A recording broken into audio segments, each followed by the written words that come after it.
ए राजेश, अरे आजकल सुने हैं रविंद्रो छौरी के चक्कर में रह रहा है, कहाँ मिलने जाता है रे बताओ ना।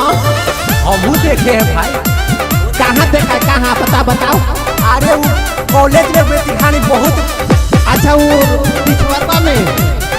हाँ कॉलेज के फरवरी में। अरे बाप रे बाप, मतलब आजकल कोई पढ़ाई लिखाई नहीं, खाली छौरी पटा रहा है।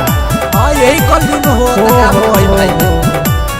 हाँ खाली चाउमीन बर्गर खाता है कि नहीं है? जितना स्टूडेंट है हाँ, वो बताइए, कोई पढ़ता है? नहीं। सब लोग खाली छोड़ी पटाता। हाँ खाली चाउमीन बर्गर खाता है, कॉलेज में घूमे जाता है, अरे बाबूजी के पैसा उड़ाता है, खाली कॉलेज में छौरी पटाता है, अरे बाबूजी के पैसा उड़ाता है, खाली कॉलेज में छौरी पटाता है।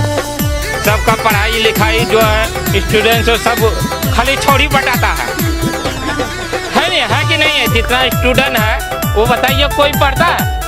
सब लोग खाली छोड़ी पटाता है। ए राजेश, आजकल सर्वानोज मिल जाता रह बुझाता उ दावा देवे जाता ना, कुछ और करे जाता। गड़बड़ बा। हाँ कितनो देख होइल बाटे, एकर देख हाला, कॉलेज में छौरी से तब मिल जाला।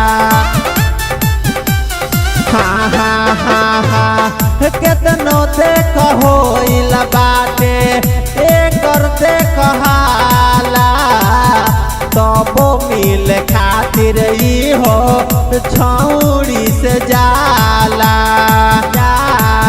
नहीं तनको शरम आता है, लड़की पे पैसा उड़ाता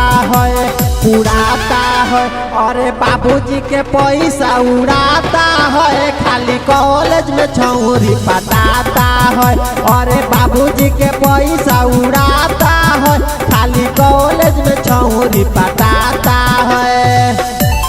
ए राजेश, आजकल लॉकडाउन के बाद ये सब कर रहा है का? भाई बुझाता है प्रदीपो क्या करी हम। अरे हाँ प्रदीपो का बैल बा लागत का मिल के आई। हाँ राइटर रामू के बा जिंदगी हो खुला, छौरी पटावे के बतैले फॉर्मूला। राइटर रामू के बा जिंदगी हो खुला, छौरी पटावे खातिर देले फॉर्मूला। रजसवा भी सबको बताता है, रविंद्र भी मिलने जाता है, साला बाबूजी के पैसा उड़ाता है, खाली कॉलेज में छौरी पटाता है।